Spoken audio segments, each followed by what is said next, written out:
Physics topic வந்து பார்க்க போறோம். ஒன்ஸ் இதை முடிச்சதுக்கு அப்புறம் பயாலஜி அண்ட் வந்து கெமிஸ்ட்ரி. இந்த கோர்ஸோட ஸ்ட்ரக்சர் எப்படி இருக்குன்னா, எந்த ஒரு எக்ஸாமா இருந்தாலும் சரி, நீங்க ரயில்வே எக்ஸாம், இல்ல எஸ்எஸ்சி எக்ஸாம், இல்ல டிஃபென்ஸ், சென்ட்ரல் கவர்மெண்ட் எந்த ஒரு எக்ஸாமா இருந்தாலும் சரி, நம்ம ப்ரிப்பேர் பண்றதோட விதம் வந்து 3 விதமா லேர்ன் பண்ணணும். அதாவது எந்த எக்ஸாம் ப்ரிப்பேர் பண்ண போறோமோ, அந்த எக்ஸாம்ல இருக்கிற சிலபஸ் வந்து நம்மளுக்கு ப்ராப்பரா தெரியணும். ஸோ அந்த சிலபஸ்ல என்ன கண்டென்ட் இருக்கு, அதை வச்சு என்னன்னா ஃபண்டமெண்டல் வந்து ப்ரிப்பேர் பண்ணணும். அது வந்து ஃபர்ஸ்ட். ரெண்டாவது என்ன அப்படின்னா ப்ரீவியஸ் இயர் கொஸ்டின். எதுக்காக ப்ரீவியஸ் இயர் கொஸ்டின்? நம்ம சிலபஸ் வச்சு ஃபண்டமெண்டல் லேர்ன் பண்ணும்போது நம்மளுக்கு எதை கொஸ்டினா கேட்பாங்க அப்படின்னு தெரியாது. நம்ம ஜஸ்ட் கண்டென்ட் மட்டும் தான் லேர்ன் பண்ணுவோம். ஆனா கொஸ்டினை பார்க்கும்போது தான் அந்த எக்ஸாம்ல கொஸ்டினை எப்படி செட் பண்றாங்க, கொஸ்டின் வந்து ரொம்ப டஃபா இருக்கா இல்ல ஈஸியா இருக்கா, எதெல்லாம் கொஸ்டினா செட் பண்ணலாம்னு சொல்லிட்டு அப்பதான் புரியும். ப்ரீவியஸ் கொஸ்டின்ஸ் ரொம்ப ரொம்ப இம்பார்ட்டன்ட். மூணாவது அப்படின்னு பாத்தீங்கன்னா டெஸ்ட் சீரிஸ்.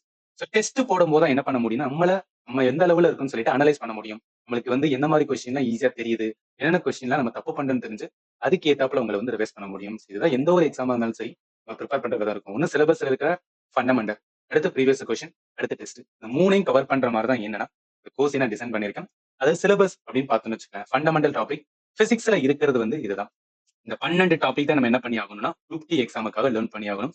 இது ஆல்ரெடி நான் ப்ராப்பரா கம்ப்ளீட் பண்ணி, ஏன்னா நீங்க ரயில்வே எக்ஸாம் அப்படின்னு வந்துட்டாவே சயின்ஸ் எதுல இருந்து கேட்பாங்கன்னா ஸ்கூல் புக்னா என்சிஆர்டி. நான் போன வீடியோல சொல்லியிருப்பேன்.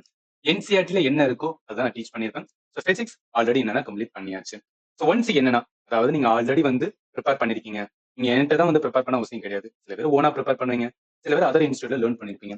நீங்க லேர்ன் பண்ணிருந்தீங்க என்ன பண்ணணும்னா, இந்த வீடியோ பாக்குறதுக்கு முன்னாடி நான் டெஸ்ட் வந்து ஒவ்வொரு டாபிக்கா என்ன பண்ணுவேன்னா நான் டெஸ்ட் உங்களுக்கு ப்ரொவைட் பண்ணிட்டு இருக்கேன். இந்த டெஸ்ட் எதுல இருக்குன்னா எல்லாமே ஆப்ல தான் இருக்கு. ஸோ ஆப்ல குரூப் டிக்காக என்ன பண்ணிருக்கேன்னா சயின்ஸ் டெஸ்ட் சீரிஸ் வந்து ஸ்டார்ட் பண்ணிருக்கேன். இது எப்படின்னா பிசிக்ஸ்ல ஒரு டாபிக் இருக்குன்னா அந்த டாபிக்ல குரூப் டில என்ன கேள்வி கேட்டாங்க நீங்க பார்க்கலாம். ஸோ குரூப் டில கேட்ட கேள்வி மட்டும் தான் நான் கொடுத்துருக்கேன். இதே எதுக்கு நான் சொல்லிக்கிறேன்னா, ரயில்வேல நிறைய எக்ஸாம்ஸ் வந்து கண்டக்ட் பண்றாங்களா, நிறைய ஸ்டூடெண்ட் என்னன்னா நிறைய புக்ஸ் வாங்கி அதுல இருக்கிற ஏஎல்பி எக்ஸாம், டெக்னீஷியன் இருக்கும், என்டிபிசி எக்ஸாம், செக்ஷன் கண்ட்ரோலர், இந்த மாதிரி நிறைய எக்ஸாம்ஸ் வந்து கண்டக்ட் பண்ணுவாங்க. அதே மாதிரி ஆர்பிஎஃப்.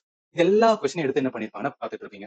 இந்த மாதிரி பண்ணாதீங்க. ஏன்னா குரூப் டில கேட்கிற சயின்ஸ் ஒரு மாதிரி இருக்கும், டெக்னீஷியன்ல கேட்கிற சயின்ஸ் ஒரு மாதிரி இருக்கும், என்டிபிசில கேட்கிற சயின்ஸ் ஒரு மாதிரி இருக்கும். ஒவ்வொன்றுக்கும் ஒவ்வொரு விதமா கேட்பாங்க. ஏன்னா அதோட ஸ்டாண்டர்ட் வந்து டிஃபரா இருக்கும். இதுல எதுக்காக அந்த மாதிரி கேட்பாங்க, அதாவது நீங்க குரூப் டி எல்லாம் பாத்தீங்கன்னா கொஸ்டினோட டஃப்னஸ் லெவல் வந்து கொஞ்சம் ஹையா இருக்கும். ஏன்னா ஒரே ஒரு எக்ஸாம் இருக்கு, இருக்கிற பிசிக்கல் மட்டும் தான். கொஸ்டினோட ஸ்டாண்டர்ட் வந்து கொஞ்சம் ஹையா இருக்கும். ஸோ அதனால தான் என்னன்னா குரூப் டில என்ன இருக்கோ அந்த கொஸ்டினை பார்த்து நீங்க வந்து டெஸ்ட் போட்டு லேர்ன் பண்ணாவே என்னன்னா ஒரு ஸ்டாண்டர்ட் கிடைச்சிடும். ஓகே இப்படிதான் எக்ஸாம்ல கேட்பாங்க. அதை வச்சு என்ன பண்ணிக்கிட்டோம்னா நம்ம ப்ரிப்பேர் பண்ணிட்டோம்னு வச்சுக்கலாம், அதனால ப்ராப்பரா ஸ்கோர் பண்ண முடியும். ஸோ ட்ரஸ்ட் மீ, இந்த கோர்ஸ் உங்களுக்கு ரொம்பவே யூஸ்ஃபுல்லா இருக்கும். அதுக்கு நான் வந்து கேரண்டி பண்றேன்.